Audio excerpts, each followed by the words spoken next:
일타 강사 함께하는 경제일타 해법. 최근 쿠팡 개인정보 유출 사태 이후 내 정보와 자산은 과연 안전한가 한 번쯤 고민해 보셨을 텐데요. 오늘은 코인 시장의 안정성과 미래 이분과 함께 짚어보겠습니다. 김승주 교수님이십니다. 교수님 어서 오세요. 네, 안녕하십니까? 네, 교수님. 요즘 스테이블 코인이 정말 핫하더라고요. 네. 곧 스테이블 코인 시대가 온다라는 말이 워낙 많은데 쉽게 말해서 우리 지갑 속 돈, 금융 시스템 어떻게 변화한다고 생각하면 될까요? 일단 스테이블 코인이라고 하는 게 가격이 달러나 유로, 원화와 연동돼서 안정돼 있다. 그래서 우리가 스테이블 코인 이렇게 얘기를 하죠. 많은 분들이 그러면 달러 연동 스테이블 코인의 경우에 달러 갖고 다니는 거하고 뭐가 다릅니까? 이 질문을 많이 하세요. 일단 스테이블 코인의 차별성을 보시려면 그 블록체인 기술이라는 걸 좀 아실 필요가 있습니다. 제 기술적 원리는 여기선 얘기하지 않고 일단 블록체인이라는 기술을 썼을 때 얻어지는 가장 큰 이점은 중간 수수료가 절감된답니다. 자, 그러면 달러 스테이블 코인을 썼을 때 우리가 누릴 수 있는 효과는 기존의 신용카드를 쓸 때 우리가 수수료를 떼지 않습니까? 이 수수료보다 훨씬 적은 비용으로 어떤 대금 지불을 할 수 있게 됩니다. 그래서 기본적으로 달러 연동 스테이블 코인을 썼을 때는 중간 수수료 절감 효과가 있다. 그리고 이게 실제로 미치는 영향은 앞으로 AI 에이전트 시대가 온다고 그러는데 그렇게 되면 훨씬 더 강력해질 거다. 이렇게 요약할 수 있겠습니다. 그럼 투자자들이 코인으로 삼성전자 이제 주식을 사고 스테이블 코인으로 미국 주식을 바로 사고 이런 것도 쉽게 그냥 가능해진다고 생각하면 될까요? 그거는 이제 그 주식 거래하는 그 서비스 업체에서 그걸 허용만 한다라면 가능하다라고 보여지고요. 제가 좀 전에 실제로 영향력은 AI 에이전트 시대가 오면 더 강해질 겁니다. 이 말씀을 드렸잖아요. 우리가 이제 AI 에이전트라고 하면 나 대신 AI가 인터넷을 돌아다니면서 여러 일을 대신 해주는 것 이렇게 생각을 하시면 됩니다. 그런데 이 AI 에이전트 시대가 오면 뭐가 문제가 되냐 하면 기존 인터넷에 광고 수익 모델 자체가 더 이상 동작하지 않습니다. 보통 광고 수익이라고 하는 건 사람이 찾아가서 그 광고를 보는 것으로 수익을 창출하는 거거든요. 대부분의 인터넷 기업들이 그런 식으로 동작하죠. 그런데 이제는 내가 가는 게 아니고 AI 에이전트가 나 대신 가죠. 그런데 이 AI는 광고를 보지 않습니다. 이럴 경우에 이제 기존의 어떤 광고 수익 모델로는 기업이 더 이상 서비스를 운영할 수가 없거든요. 그럼 어떻게 해야 되냐면 AI 에이전트가 해당 웹사이트에 갔을 때 야, 우리 데이터를 그냥 줄 수는 없고 수수료를 내. 이런 식으로 AI에게 요구를 하겠죠. 이때 신용카드 같은 걸로 지불하려면 수수료가 너무 비싼 겁니다. 그런데 스테이블 코인으로 지불을 하면 아까 제가 중간 수수료 절감 효과가 있다고 말씀드렸잖아요. 그래서 굉장히 적은 비용으로 그 비용을 납부할 수가 있는 겁니다. 그래서 우리가 보통 스테이블 코인 이렇게 얘기하면 AI 에이전트 시대에 더 강력해질 거다. 또 마이크로 페이먼트 기능을 갖고 있다. 즉 굉장히 작은 액수를 수수료 부담이 없이 낼 수 있다는 얘기죠. 그래서 그런 점에 강점이 있다 이렇게 보시면 될 것 같습니다.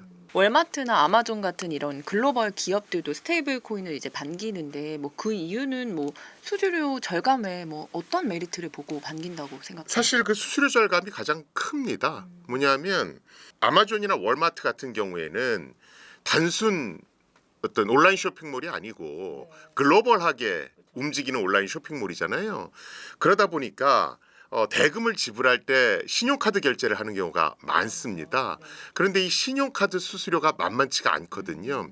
이걸 스테이블 코인으로 대체하면 그 수수료 절감 효과가 상당히 크게 나타나는 겁니다. 그러다 보니까 이제 아마존, 월마트 같은 것이 우린 대환영입니다. 이렇게 얘기를 하는 것이고 실제 페이팔 같은 기업도 스테이블 코인 기능을 저희 페이팔에 집어넣어서 쓸 수 있게끔 해드릴게요. 이런 얘기를 하죠. 그 이유는 기존의 비자나 마스터카드가 차지하는 고객층을 페이팔이 치고 들어가겠다는 겁니다. 그럼 플랫폼이 훨씬 더 확장되겠죠. 여기서 이제 숙제는 우리나라는 과연 어떤 서비스에 특화시킬 거냐 이런 게 이제 숙제로 남는 것이고요. 네, 스테이블 코인이 이제 상용화되면 은행보다는 빅테크 기업에 더 유리하다는 분석도 있더라고요. 스테이블 코인을 도입했을 때 타격을 입을 산업 어느 쪽으로 예상하실까요? 일단은 뭐 지금 가장 민감하게 반응하는 건 신용카드 삽니다. 그렇죠. 일제 그 플랫폼 시장을 스테이블 코인을 매개로 하는 페이팔이라든가 이런 스테이블 코인 유통업체, 발행업체들이 이제 치고 들어올 확률이 높거든요. 그러다 보니까 요새 이제 비자나 마스터카드도 저희도 블록체인을 이용해서 수수료를 절감하도록 하겠습니다. 이런 얘기를 하는 거고요. 또 우리가 국제 간 자금 이체, 송금을 할 때 스위프트망이라고 하는 걸 쓰거든요. 이것도 사실은 수수료가 장난이 아니죠. 그래서 그 스위프트망에서도 우리도 블록체인을 이용해서 수수료를 절감하겠습니다. 이런 얘기를 하는 겁니다. 그래서 가장 먼저 영향을 받는 건 신용카드 결제업체 그리고 이제 스위프트망과 같이 국제 송금을 하는 부분 이 부분이 타격을 받을 것으로 보시면 되겠습니다. 사실 이 스테이블 코인이 이제 달러에 묶여 있다 보니 상대적으로 비트코인보다는 안전한 것 같아라고 생각들을 많이 하시는데 그래도 또 좀 일반 투자자 입장에서 뭐 비트코인하고 스테이블 코인 중에 위험 자산을 조금 더 무게를 둔다면 어느 쪽을 생각하고 계실까요? 그러니까 비트코인이 훨씬 더 위험 자산이죠. 가격 변동폭이 크니까. 그런데 이제 스테이블 코인은 뭐 지금 90% 이상은 전부 다 달러와 연동된 스테이블 코인입니다. 그래서 스테이블 코인이 아무래도 가격 변동성 측면에서는 기존의 비트코인이나 이더리움보다는 훨씬 안정적이다 이렇게 얘기할 수 있겠고요. 그런데 여기서 좀 주의해야 될 건 있습니다. 뭐냐면 스테이블 코인이 가격을 안정화시키는 방법은 예를 들어 내가 달러 연동 스테이블 코인이면 코인을 하나 찍어낼 때마다 준비금 명목으로 1달러씩 준비해두는 예치해두는 겁니다. 그럼 여기서 중요한 건 시장에 돌아다니는 코인의 수와 예치금의 액수가 동일해야 될 거잖아요. 그렇죠? 그리고 이것에 대한 철저한 관리 감독이 되게 중요하겠죠. 그래서 스테이블 코인을 고를 때는 그 준비금, 예치금이 시장 유통량과 동일하게 준비돼 있는가, 예금돼 있는가를 봐야 되고요. 그런 것들을 투명하게 업체가 공개하고 있는가 이걸 봐야 됩니다. 그래서 미국에서도 여러 가지 스테이블 코인 관련한 법안들이 나왔죠. 그래서 그 법안을 보면 실제로 스테이블 코인 발행 업체를 선정할 때 감사 기능을 굉장히 강화시켜서 이런 어떤 예치금을 정확히 구비하고 있는지 또 이 예치금을 가지고 너무 위험한 자산에 투자하는 행위는 안 하고 있는지 이런 것들을 감사하겠다 이렇게 얘기를 하고 있습니다. 철저한 관리 감독이 일단은 뒷받침이 돼야겠네요. 최근 뭐 금값이 급등했는데 스테이블 코인 시총은 좀 줄어드는 모습을 보였는데요. 스테이블 코인 일반 투자자들이 좀 많이 착각하기 쉬운 거 말씀해 주신 대로 뭐 안정적이다 이런 거 말고 또 뭐 있을까요? 사실 스테이블 코인 관련해서는 말 그대로 제대로만 운영되면 괜찮습니다. 그런데 스테이블 코인이 지금 시장에 달러 연동 스테이블 코인이 많은 건 사실입니다. 근데 그거 말고도 유로화랑 연동돼 있는 스테이블 코인도 있고 지금 우리나라는 이제 원화랑 연동되는 스테이블 코인을 논의하고 있죠. 그래서 연동된다는 건 준비금이 유로화냐 원화냐 이걸 얘기하는 겁니다. 근데 그거 말고도 금이랑 연동돼 있는 것도 있고요. 또는 비트코인이라든가 이더리움 같은 걸 또 예치금으로 준비하는 데도 있습니다. 그래서 스테이블 코인의 종류는 굉장히 다양하다. 그래서 이게 어떤 것과 연동돼 있는 스테이블 코인이냐 이게 일단은 굉장히 중요할 것 같고요. 또 이런 어떤 예치금, 준비금을 안 맡기는 스테이블 코인도 있습니다. 그걸 우리가 알고리즘 스테이블 코인 이렇게 얘기를 합니다. 이건 뭐냐면 수학 공식을 이용해서 차익 거래를 유도함으로써 가격을 안정화시키는 거고요. 그 원리는 사실은 뭐 크게 중요하지 않은데 알고리즘 스테이블 코인의 대명사가 테라루나라고 하는 코인입니다. 네. 테라루나가 굉장히 각광받던 코인이었는데 급락하면서 네. 피해자를 양산했다는 건 아시죠? 그렇죠? 그래서 지금 미국 법안에서도 알고리즘 기반의 스테이블 코인을 허용하지는 않습니다. 그래서 스테이블 코인 그러면 이거 스테이블 코인이야 해서 무조건 들어가실 게 아니고 이게 실제로 예치금이 있느냐 아니면 예치금이 없는 알고리즘 기반의 스테이블 코인이냐. 알고리즘 기반의 스테이블 코인이란 건 굉장히 위험할 수 있다는 얘기죠. 그리고 예치금이 있다라면 그것이 달러냐 유로냐 아니면 다른 것이냐 이런 것들을 좀 따져보시는 게 좋을 것 같습니다. 그리고 그거에 따라서 변동성은 좀 있다라고 보셔야 될 것 같고요. 비트코인을 디지털 금이라 부르는 시각에 대해서는 뭐 어느 정도 동의하실까요? 저는 사실은 그렇게 동의는 안 하는 편입니다. 이게 조금 달라요. 그러니까 디지털 금이라고 얘기하시는 분들이 비트코인이라는 건 2,100만 개라는 한정된 수량을 갖고 있기 때문에 매장량이 한정돼 있는 금하고 똑같다. 그래서 디지털 금이다. 이렇게 얘기하시는 분도 있고요. 또는 금은 지정학적 리스크에서 되게 자유롭잖아요. 예를 들어서 이 금이라고 하는 건 그게 미국에 가서든 우리나라 가서든 아니면 다른 나라 가서도 다 유통된단 말이죠. 근데 비트코인이라고 하는 것도 우리가 보통 이제 탈중앙화된 방식으로 관리된다 이렇게 얘기하잖아요. 그 얘기는 뭐냐면 비트코인을 관리하는 기관이 전 세계적으로 퍼져 있다는 얘기입니다.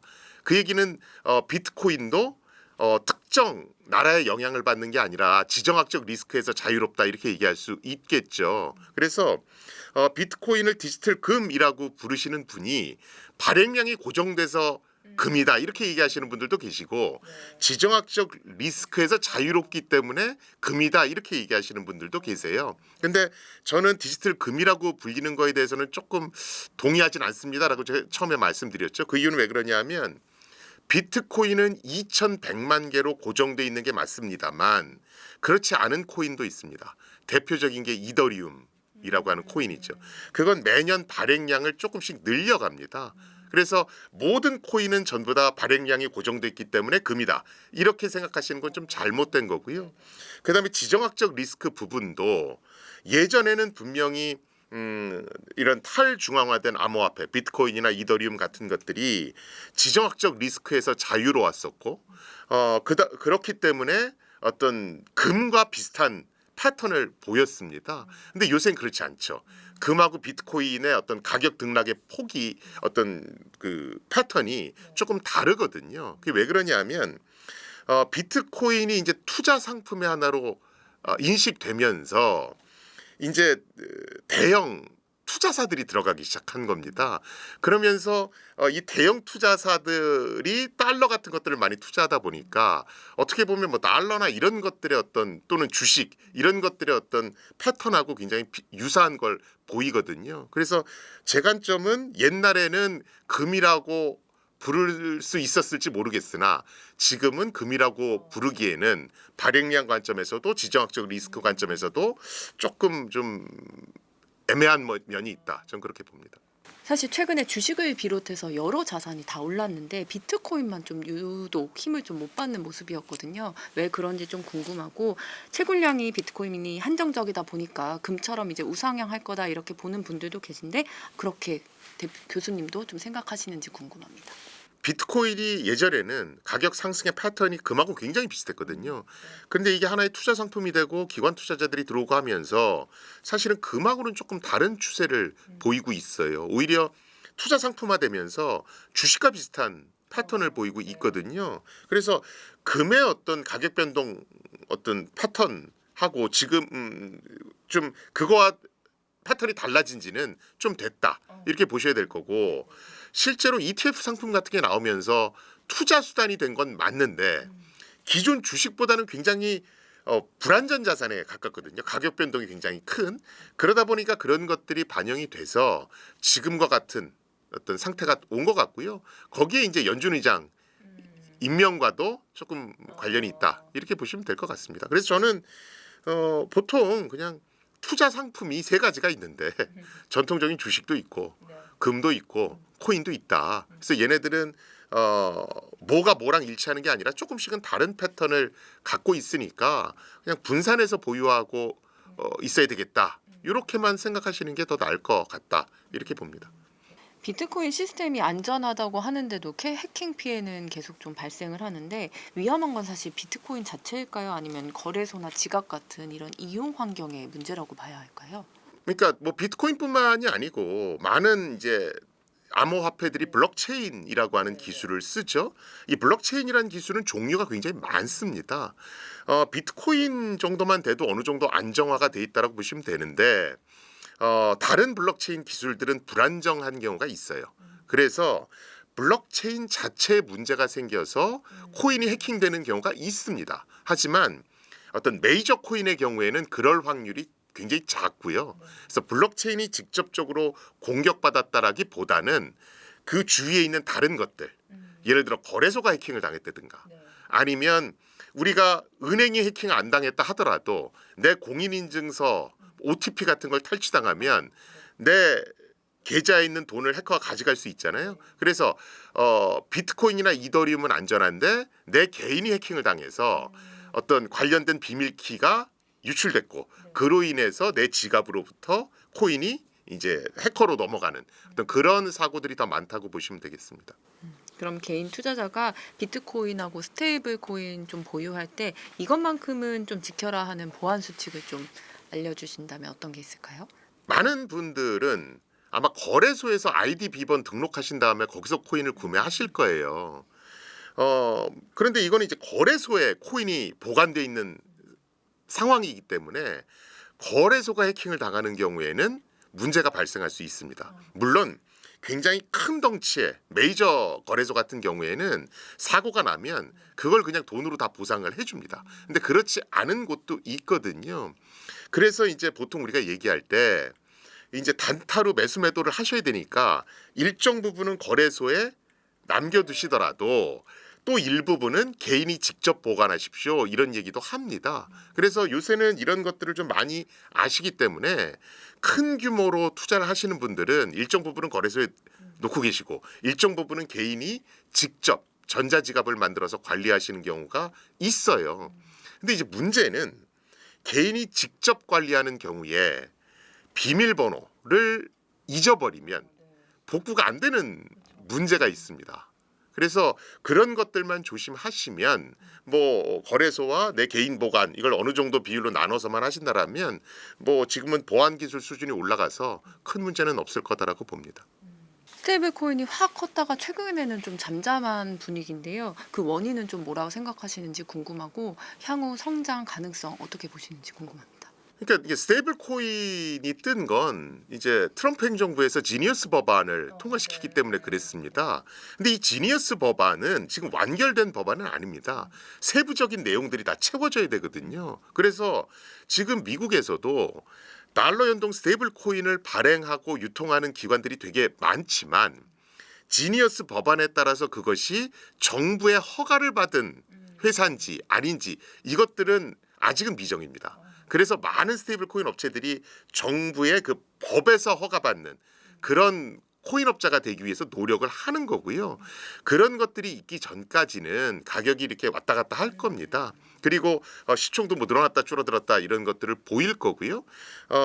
다만 지금 미국에서는 여러 가지 뭐 미국의 국채도 있고 뭐 여러 가지 문제가 있기 때문에 스테이블 코인과 관련해서 후속 입법 의 속도를 낼 것은 분명해 보이고요. 그러면 이제 스테이블 코인이 이제 뭐 들쭉날쭉하지 않고 점차 안정화된 길로 가지 않을까 이렇게 봅니다. 문제는 이제 원화 스테이블 코인이겠죠. 그럼 도입이 좀 가장 빠른 건 미국인가요? 스테이블 코인? 지금 제도화 측면에서 가장 앞서 나가고 있는 건 미국이고요. 기업들도 가장 빠르게 움직이고 있는 건 역시 미국입니다. 우리나라 현황은 좀 어떨까요? 우리나라는 논의된 지는 오래됐으나 뭐 이렇게 결정한 건 거의 없다라고 봐야 되겠죠. 그게 왜 그러냐면 법안을 만드는 게 어려운 게 아니고요. 자, 원화 스테이블 코인이 있다. 그러면 그걸 가지고 뭘 할까를 한번 생각을 해봐야 돼요. 분명히 스테이블 코인은 국제 간 결제가 이루어질 때 아니면 국제 간 자금 송금이 이루어질 때 수수료 절감 효과가 있기 때문에 굉장히 용처가 좋습니다. 그런데 우리나라 같은 경우에는 우리나라 대형 온라인 쇼핑몰들이 있죠. 이 온라인 쇼핑몰들은 아마존, 월마트와 다르게 내수 시장을 대상으로 합니다. 그 얘기는 뭐냐면 국제 간 자금 결제가 안 이루어진다는 얘기죠. 그래서 원화 스테이블 코인을 썼을 때 그 수수료 절감 효과가 발생하지 않습니다. 이러니까 이제 문제가 생기는 거예요. 그런 상태에서 법을 만들어서 원화 스테이블 코인을 찍어내기 시작하면 사람들이 원화 스테이블 코인으로 뭘 하겠습니까? 달러 스테이블 코인으로 바꾸거나 아니면 그거 가지고 비트코인이나 이더리움을 사겠죠. 이게 이제 정부의 딜레마인 겁니다. 그래서 지금 법안을 만드는 것과 어떤 그럴듯한 어떤 생태계를 만드는 걸 같이 추진하고 싶은 거예요. 그런데 요것들을 좀 하려면 코인도 잘 알아야 되고 법안도 잘 알아야 되고 이런 여러 가지 준비해야 될 것들이 필요하니까 지금 조금 생각보다 더디게 진도가 나가고 있는 것 같습니다. 최근에 그 이창용 한은 총재가 은행 주도 스테이블 코인 도입을 좀 강조를 했는데 비은행권의 발행을 우려하는 좀 진짜 이유가 궁금하고 교수님께서는 어떤 모델이 좀 더 현실적이라고 보실까요? 이게 이제 우리나라의 또 하나 딜레마 중에 하나죠. 제가 아까 스테이블 코인은 가격이 안정된 코인입니다. 이렇게 말씀을 드렸죠. 근데 가격이 안정된 코인은 스테이블 코인 말고 CBDC라고 하는 것도 있습니다. 이게 센트럴 뱅크 디지털 커런시, 즉 중앙은행이 발행하는 디지털 화폐라는 뜻입니다. 이 CBDC도 코인을 찍어낼 때마다 예치금이 있기 때문에 또 중앙은행이 발행하니까 가격이 안정화돼 있습니다. 자, 그런데 어떤 걸 선택할 거냐는 건 좀 달라요.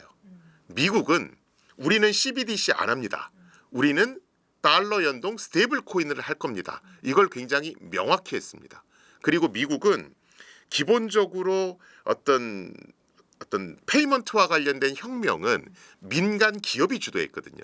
페이팔도 그렇고 전부 다 그렇죠. 그래서 그러면 달러 연동 스테이블 코인을 할 건데 그것을 발행하는 걸 테크 기업도 가능하게 하겠습니다. 이렇게 얘기를 했단 말이에요. 그게 미국의 전통적인 어떤 정신과도 맞거든요. 그리고 미국 국민들은 기본적으로 중앙 정부가 뭐 하라는 거 싫어합니다. 그걸 미국은 빅 브라더라고 얘기하거든요. 그래서 미국 사람들은 CBDC를 빅 브라더 머니 이렇게도 얘기해요. 그래서 미국은 민간 기업도 발행할 수 있는 스테이블 코인에 집중하는 겁니다. 반면에 러시아나 중국은 민간 기업에다 뭘 맡기지 않습니다. 뭐 알리바바 이런 데가 박살나는 거 보시면 아시겠지만 금융 정보를 뭐 개인 기업이 뭘 한다? 이걸 허락하는 국가들이 아닙니다. 금융 정보나 통화는 국가가 통제해야 된다는 철학을 갖고 있는 나라거든요. 그러면서도 미국의 어떤 달러 주도권 시장에서 좀 벗어나고 싶어 하죠. 그러니까 러시아나 중국은 CBDC에 훨씬 관심이 있는 겁니다. 그래서 위안화와 연동된 CBDC, 루블화와 연동된 CBDC. 문제는 이제 우리나라죠. 우리나라는 지난 정부까지는 CBDC였습니다. 왜 그러냐면 우리나라는 금융에서 뭐 새로운 거 하는 거를 극도로 싫어하는 나라거든요. 그래서 예를 들어 카카오뱅크나 토스 같은 인터넷 전문은행 허가나는 것도 굉장히 시간이 오래 걸렸잖아요. 그렇죠? 그래서 우리나라는 전통적으로 금융과 관련해서는 안정성을 택하는 나라고 그러다 보니까 정부 주도로 하는 게 많은 나라예요. 그래서 우리나라는 CBDC를 택했습니다. 그런데 정부가 바뀌면서 공약에 스테이블 코인이 들어간 거예요. 그러니까 이제 한국은행 입장에서는 고민이 많아졌죠. 스테이블 코인 안 되는데요라고 얘기하기는 이제 청와대 눈치가 보이는 거고, 그런데 그 대신 그러면 스테이블 코인을 민간업자에게 똑같이 맡겨서 막 할게요 하기에는 우리 기조하고 맞질 않는 거예요. 그래서 한국은행에서는 오케이 스테이블 코인 하겠습니다. 단 우리는 한국은행이 발행합니다. 이런 어떤 애매모호한 스탠스를 취하는 겁니다. 그럼 우리나라에는 일단 한은이 주도하는 모델이 좀 더 현실적이겠네요. 그건 조금 더 두고 봐야 될 것 같아요. 왜 그러냐면 이건 제 개인적인 생각입니다. 지금 우리는 부동산을 억제를 해야 되니까 주식 투자라든가 이런 여러 가지 소위 말하면 이제 돈을 벌 수 있는 여러 가지 투자 수단을 많이 만들려고 하잖아요. 그러면 이 스테이블 코인을 발행하는 기업도 좋은 어떤 투자 대상이 될 수 있단 말이죠. 그런데 이걸 한국은행 또는 은행으로만 묶어두면 그 효과가 반감할 겁니다. 그래서 정부 입장에서는 통제가 잘 되면서 미국식의 모델을 채용할 수는 없을까? 이 고민을 분명히 할 거예요. 왜냐하면 우리는 인터넷 전문은행을 수용했으니까. 그래서 그 부분은 조금 더 두고 봐야 될 것 같습니다. 교수님 저서에서 다뤘던 양자 컴퓨터 이야기도 한번 여쭤볼게요. 먼저 양자 컴퓨터가 왜 게임 체인저로 불리는지 설명 좀 부탁드리고 상용화되면 우리 일상에서 가장 먼저 좀 달라지는 건 뭘까요? 이제 양자 컴퓨터 그러면 제가 강의할 때도 그렇고 가장 많이 오해하시는 부분이 양자 컴퓨터라는 슈퍼컴퓨터가 나오면 모든 것들을 다 빨리 할 수 있을 거야. 이런 생각들을 하세요. 근데 그건 잘못된 생각이고요. 이 컴퓨터라고 하는 게 큰 계산기잖아요. 그렇죠? 그러니까 수학 문제를 빨리 푸는 겁니다. 그런데 전 세계에 존재하는 이 세상에 존재하는 그 모든 수학 문제 중에 양자 컴퓨터로 빨리 풀 수 있는 수학 문제가 있고요. 기존 컴퓨터로 더 빨리 푸는 수학 문제가 있습니다. 그래서 양자 컴퓨터가 모든 걸 다 빠르게 풀 거야. 이렇게 생각하시는 건 좀 잘못된 생각이고요. 그런데 하필이면 양자 컴퓨터가 빨리 풀 수 있는 수학 문제 중에 우리가 인터넷 뱅킹이나 또는 비트코인 같은 이런 데서 사용하는 수학 문제가 있어요. 그러다 보니까 양자 컴퓨터가 나오면 비트코인이나 인터넷 뱅킹에서 사용하는 보안 시스템에서 이용하는 수학 문제를 빨리 풀 수 있고 그러다 보니까 얘네들의 보안 체계가 무력화된다. 이래서 비트코인, 이더리움 얘기가 나올 때마다 양자 컴퓨터 얘기가 나오는 겁니다. 그럼 양자 컴퓨터가 나오면 비트코인 암호를 풀 수 있다는 말은 거의 사실로 생각해야 되는 거예요. 그렇죠. 그러니까 좀 더 정확히 말씀드리면 우리가 인터넷 뱅킹 시스템이나 아니면 비트코인을 만들 때 이제 보안 체계가 있을 거잖아요. 그 보안 체계는 수학 문제 중에 소인수 분해 문제라는 걸 이용합니다. 근데 양자 컴퓨터가 있으면 이 소인수 분해를 굉장히 빠르게 할 수 있거든요. 그러다 보니까 이제 인터넷 뱅킹도 무력화돼 아니면 뭐 비트코인도 무력화돼 뭐 이런 얘기들을 하는 겁니다. 그럼 인터넷 뱅킹이나 뭐 비트코인 이런 데서는 좀 이런 양자 컴퓨터에 대한 대응책 같은 게 지금 좀 마련이 돼 있나요? 그렇죠. 그러니까 양자 컴퓨터로 빨리 풀리는 수학 문제를 지금 쓰고 있으니까 대응책은 양자 컴퓨터로 빨리 못 푸는 수학 문제를 이용하면 되잖아요. 그렇게 양자 컴퓨터로 빨리 못 푸는 그런 수학 문제를 이용한 보안 시스템. 이걸 우리가 양자 내성 암호 이렇게 얘기합니다. 영어로는 PQC 이렇게 해서 포스트 퀀텀 크립토그래피 이렇게 얘기하거든요. 그래서 이미 이 양자 내성 암호에 대한 표준화는 어느 정도 완료가 됐습니다. 이제는 이것을 현실에 이제 사용하는 일만 남았죠. 이미 미국에서는 이 로드맵이 다 나와서 그걸 차근차근 밟아가고 있고요. 그거는 뭐 코인 생태계도 마찬가지입니다. 그래서 메이저 코인 업계에서는 이런 것들을 이제 연도별로 어떻게 전환할지 그 계획은 이미 다 있다고 보시면 되고요. 물론 이제 영세한 코인들도 있습니다. 이런 것들은 사실 역량이 부족하면 이런 게 잘 안 될 수 있겠죠. 하지만 메이저 코인들은 다 준비를 하고 있다. 이렇게 보시면 될 것 같고요. 실제 이제 양자 컴퓨터 하시는 분들도 다 준비돼 있다는 거 알아요. 근데 이제 양자 컴퓨터로 이슈화 시키고 뭐 주식 값을 올려야 되니까 그냥 알지만 그런 얘기를 하는 겁니다. 아까 양자 컴퓨터가 강한 쪽이 소인수분해 얘기를 해주셨는데 그럼 그 약점인 못 푸는 수학은 어떤 건가요? 그게 뭐 너무 전문적인가요?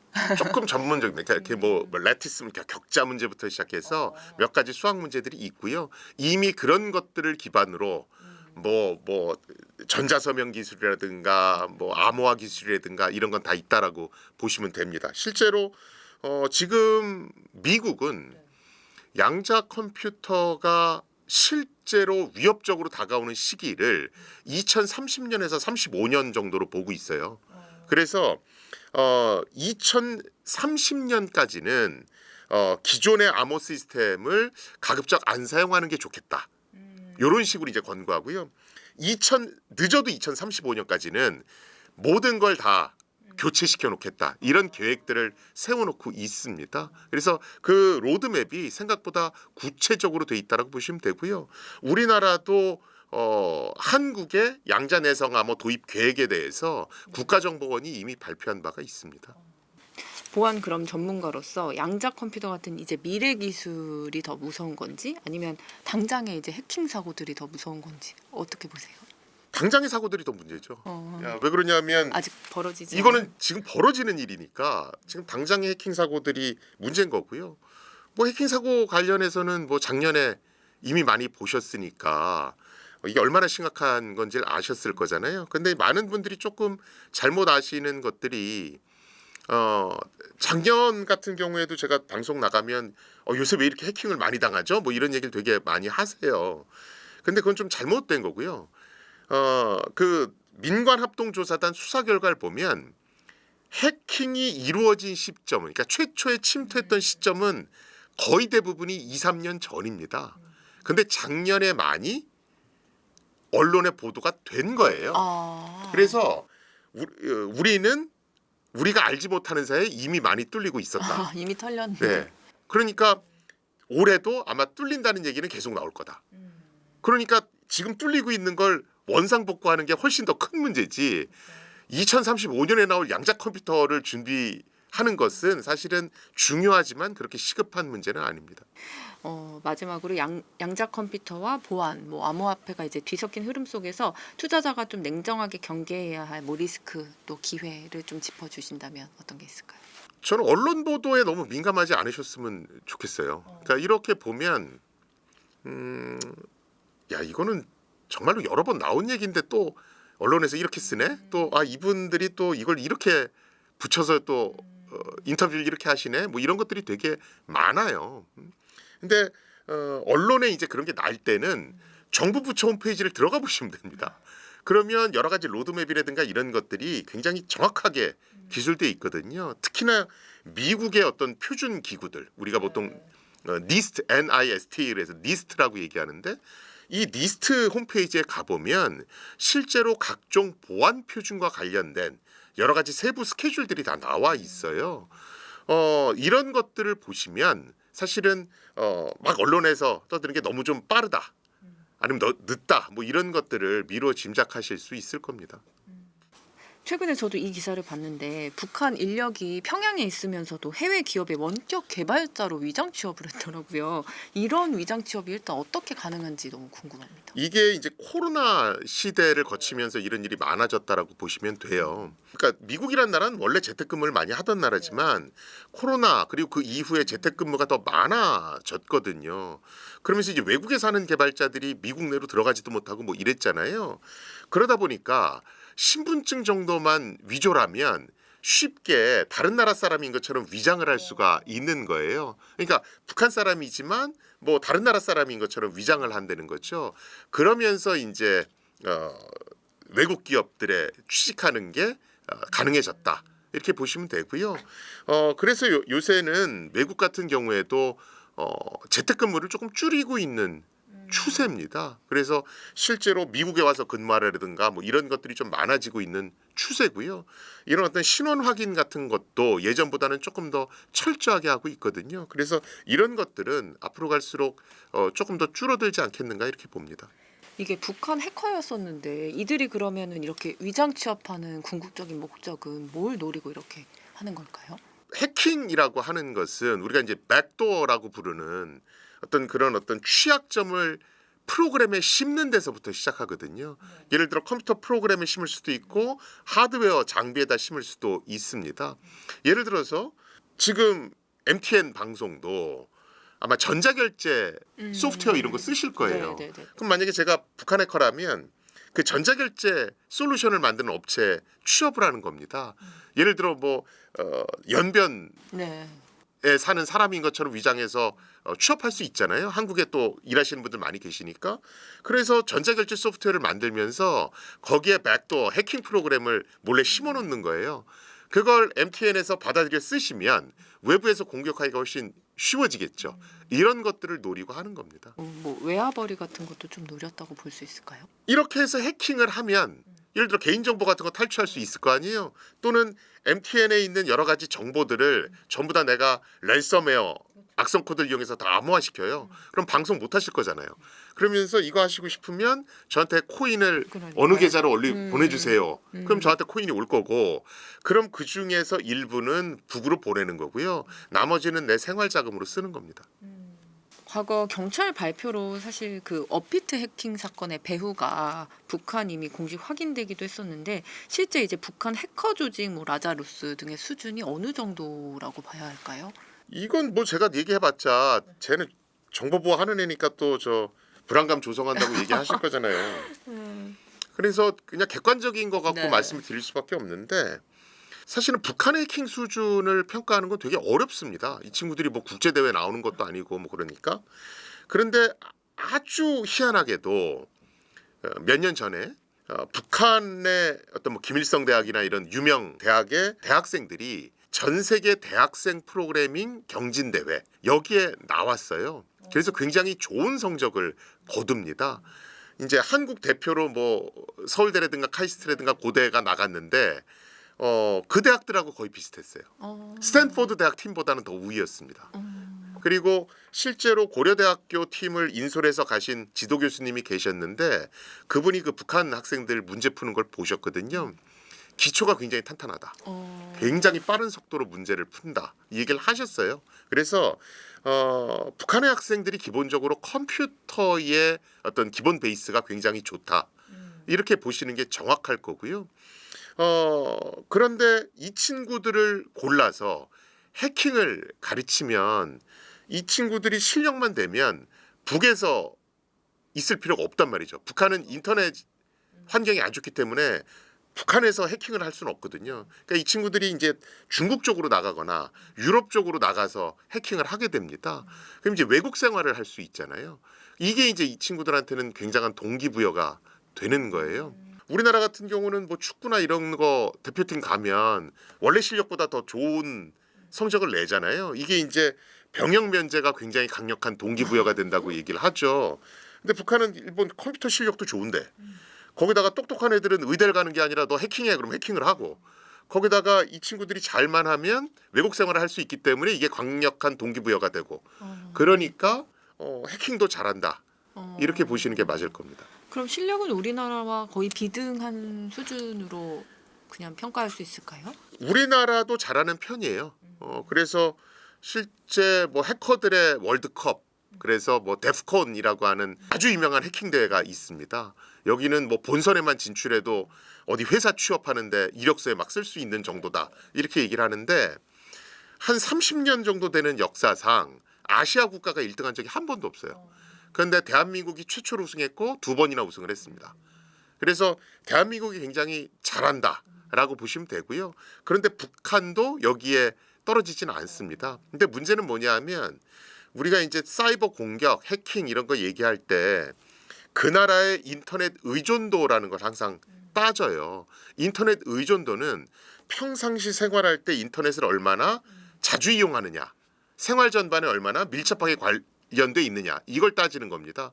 우리나라는 인터넷 의존도가 100에 가깝습니다. 북한은 0에 가깝죠. 그러니까 우리나라는 북한의 한 100배 되는 꼴대가 있다고 보시면 돼요. 그래서 북한은 인터넷 의존도가 0이니까 똑같이 해커를 100명씩 양성해도 북한은 전원 공격수죠.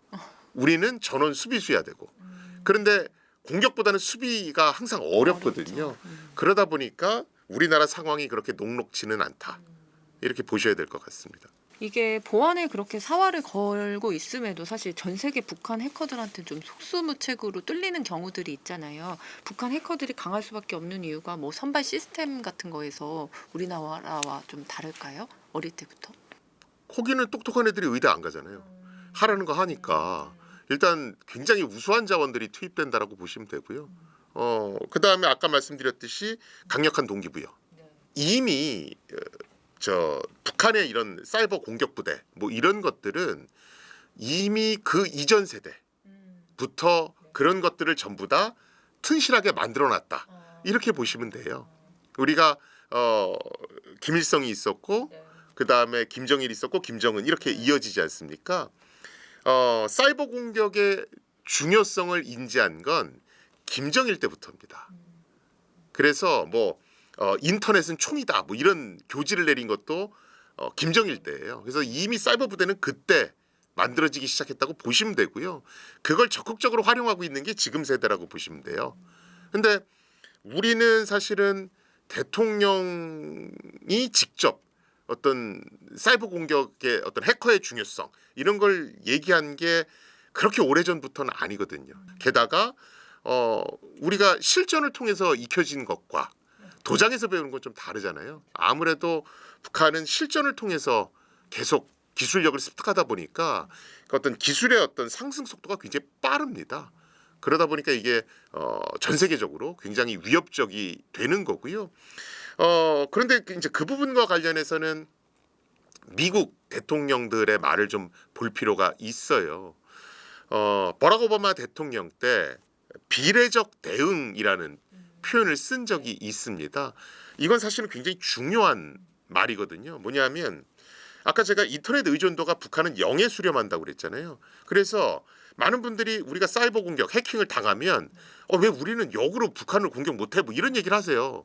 공격할 데가 없는 겁니다, 그냥. 인터넷을 안 쓰니까. 그렇죠? 그래서 이제 비례적 대응이란 얘기가 나오는 거예요. 버락 오바마 대통령은 북한이 미국 기업을 해킹했을 때 어떤 사이버 침해 사고는 미국 영토에 대한 공격으로 간주해서 똑같이 상응하는 경제적 보복이라든가 물리적 타격을 입히겠다 이렇게 얘기했거든요. 그러니까 인터넷으로 보복할 곳이 없으면 경제 봉쇄를 하든가 아니면 무력을 사용해서 물리적 타격을 하겠다는 겁니다. 이걸 이제 비례적 대응 이렇게 얘기하거든요.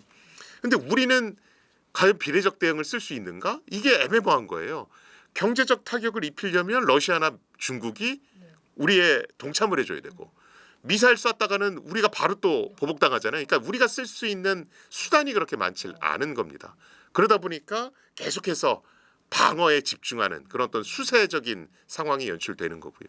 교수님께서는 최근 그 쿠팡 개인정보 유출 사고 이후에 기업의 부실한 사후 대응을 좀 강하게 비판을 하셨는데 어떤 부분이 좀 가장 큰 문제였나요? 그러니까 해킹에서 100% 안전한 기업은 없습니다. 그러니까 뭐 하다 보면 뚫릴 수 있거든요. 그런데 우리가 항상 볼 때 뭘 보냐면 지금 해커가 시도한 공격이 막을 수 있는 건데 못 막은 건지 아니면 이건 듣도 보도 못한 공격이라서 막지 못하는 게 당연한 거였는지 이걸 좀 봅니다. 그런데 쿠팡 같은 경우에 보면 글로벌 스탠다드 그러니까 그 외국에서 얘기하는 표준만 잘 따랐으면 충분히 어떤 위협을 막을 수 있었거든요. 근데 이제 글로벌 스탠다드를 제대로 안 따른 것들이 보여요. 그래서 1차적으로 쿠팡의 잘못이다라고 얘기를 한 거고요. 그거보다 더 큰 문제는 일단 사고가 났을 때 얼마나 피해가 확산되지 않기 위해서 노력하느냐, 얼마나 수사기관에 협조하느냐 이런 걸 보면 이 업체가 다시는 해킹당하지 않겠구나. 피해자들은 충분히 보상을 받을 수 있겠구나. 이걸 미루어 짐작할 수가 있어요. 그런데 쿠팡은 제가 뭐 계속해서 국회 청문회 참고인으로 나갔었는데 우리 법을 위반한 게 너무 많습니다. 예를 들어서 민간합동조사단이 조사를 하고 있는데 실제로 그 내용을 그냥 민간합동조사단의 어떤 허락도 받지 않고 어떤 셀프 조사 결과를 발표한다든가 아니면 민간합동조사단이 요구하는 자료 제출 요구에 굉장히 비협조적이라든가 뭐 이런 여러 가지 기존의 어떤 통신사 해킹이나 뭐 이런 데서 볼 수 없었던 이런 것들이 연출되고 있거든요. 그래서 그런 걸 보면 우리나라의 법을 굉장히 좀 우습게 하는 게 아닌가. 만약에 이렇다라면 우리나라 법을 우습게 본다라면 피해자 구제도 통신사 때보다는 굉장히 소극적으로 하려고 하지 않을까 이런 어떤 우려가 있는 겁니다. 그래서 피해 규모가 확실히 드러나고 그 다음에 잘잘못이 명확히 따져지고 그 다음에 그런 것들이 원상보고 되기 전까지는 쿠팡 사용을 좀 자제할 필요가 있다라고 제가 국회에서 얘기한 거고요. 왜냐하면 지금 민간합동조사단의 공식 발표가 안 났습니다. 쿠팡은 단순히 셀프 조사 결과 노트북에 저장된 건 뭐 3,000개였습니다 이랬지만 얼마 전에 경찰이 발표한 건 3만 개 이상이 개인정보가 유출됐습니다 이랬거든요. 그리고 그것도 완료된 최종 결과는 아니라는 얘기죠. 그래서 최종 결과가 나오기 전까지는 지금 기존에 문제됐던 것이 제대로 고쳐졌는지 안 고쳐졌는지도 모르는 상태인 겁니다. 그러면 고쳐졌는지 안 고쳐졌는지 모르는 거니까 사용하면 안 되죠. 사용할수록 개인정보는 계속 유출될 테니까. 그래서 최종 결과가 나올 때까지는 또 민간합동조사단이 그것이 다 고쳐졌다라고 얘기하기 전까지는 사용을 좀 자제할 필요가 있다. 이렇게 얘기하는 겁니다. 아예 그럼 일단 쿠팡을 탈퇴하는 게 좋겠네요. 그런 상황이면. 저는 뭐 그럼 또 이게 또 나오기도 쉽지가 않아요. 이게 실제 클릭해야 될 게 너무 많아갖고요. 그래서 저는 가급적 안 쓰시는 게 좋고. 탈퇴까지는 아니더라도. 그렇죠. 이게 뭐 검색해 보시면 대체 용품들이 있거든요. 그리고 그게 뭐 새벽 배송을 필요로 하는 게 얼마나 많이 있겠어요. 그냥 내가 예전에 익숙한 대로 하는 게 많거든요. 그래서 가격 비슷한 대체제가 많으니까 아주 급한 거 아니면 그 대체제를 이용하시는 것도 저는 방법이다라고 보여지고요. 실제 주변에서 확인해 보면 충분히 쓸만하다라고 얘기를 하시고 지금은 국내 어떤 온라인 메이저 쇼핑몰들이 굉장히 분발해서 속도 개선이나 이런 것들을 하고 있습니다. 지금 남은 건 안 써보셔서 그런 거지 써보시면 충분히 대체제들은 많다. 교수님이 그럼 생각하실 때 실제로 뭐 2, 3차 피해 어떤 형태로 좀 나타날 수 있다고 생각하세요? 뭐 많은 분들이 이렇게 얘기하시죠. 뭐 아니 내 개인 정보는 공공재 아니야? 뭐 이메일 주소 뭐 이런 거 다 나갔는데 뭐 휴대폰 번호 다 나갔는데. 털렸었는데 뭐. 네. 근데 쿠팡은 조금 다른 게요. 거의 구매 이력이 있어요. 내가 어떤 걸 샀다. 그런데 그 구매 이력 정보 중에 어떤 성생활과 관련한 용품들도 있어요. 이런 건 굉장히 내 프라이버시를 침해할 수 있잖아요. 그래서 다른 개인 정보보다 위험하다는 겁니다. 그리고 이 구매 정보는 내가 쓸 때마다 바뀌잖아요. 그래서 위험하다고 하는 것이고 또 우리가 쿠팡은 내가 물건을 살 때 내가 직접 그것을 받는 경우도 있지만 다른 집에 보내는 경우도 있습니다. 이러면 저 사람하고 이 사람은 친분 관계에 있는데 좀 뭐 이상한 관계 아니야? 뭐 이런 생각들을 할 수도 있거든요. 그래서 사용을 자제하시는 게 좋습니다라고 얘기하는 겁니다. 팀원이랑 뭐 각종 쇼핑몰, 금융권까지 개인정보 유출 사고가 좀 잇따르고 있는데요. 교수님이 보실 때 한국 기업 보안 사고에서 좀 반복되는 전형적인 어떤 패턴이 있을까요? 작년에 밝혀진 그런 해킹 사고들이 어떤 해킹의 패턴보다는 과거랑 조금 다른 것들이 있어요. 뭐냐면 SK텔레콤. SK텔레콤은 그러니까 최소 3년 정도 해커가 잠복하고 있었다. 그러면서 정보를 뽑아갔다. 이렇게 얘기를 하고 있거든요. 또 우리나라 정부에서 운영하는 온나라 시스템이라고 하는 게 있습니다. 온나라 시스템은 공무원들이 회의 자료 공유한다거나 보고서 공유할 때 쓰는 굉장히 중요한 시스템입니다. 이것도 해킹을 당했다라고 알려져 있는데 꽤 오랜 기간 동안 해커가 암약하고 있었다. 이런 보고서가 나오고 있어요. 보통 해커들은 스파이 행위를 하는 국가가 지원하는 이런 해커가 있고요. 또는 그냥 개인이 어떤 금전적 이득을 목적으로 해킹하는 그런 해커가 있습니다. 금전적 이득을 목적으로 하는 해커는 문제가 딱 생기면 바로 그걸로 기업을 협박하는 경우가 많아요. 개인정보 유출된 거 신고합니다. 그러니까 나한테 비트코인을 얼마큼 주세요. 왜 그러냐면 내가 발견되기 전에 빨리 돈을 얻어서 도망가야 되니까. 그래서 오래 암약하지 않습니다. 단 이것에 반대적으로 국가의 지원을 받는 해커들은 자기 자신을 웬만하면 이렇게 숨기려고 그래요. 그래야 오랫동안 스파이 행위를 할 수 있으니까. 근데 SK텔레콤도 그렇고 온나라 시스템, 정부의 온나라 시스템도 그렇고 막 3년 정도 그 이상도 이렇게 해커들이 계속 암약하고 있었거든요. 이건 이제 국가 후원의 해커들이 정보 수집을 하려고 했다라고 봐야 되고요. 이 얘기는 국가 후원의 해커가 공격하는 것이 옛날에는 미국, 러시아, 중국 뭐 이 정도인 줄 알았는데 우리나라도 본격적으로 국가가 후원하는 엘리트급 해커들이 공격하기 시작했다.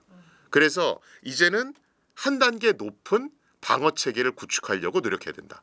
단순 민간 해커들 정도 막았다고 좋아할 그런 계제가 아니다. 요게 일단 좀 달라진 거고요. 그다음에 이제 쿠팡 같은 경우에는 외부에서 들어온 해킹이 아니고 내부자가 정보를 들고 나간 겁니다. 내부자에 의한 해킹이거든요. 사실 내부자에 의한 해킹은 막기가 더 어렵습니다.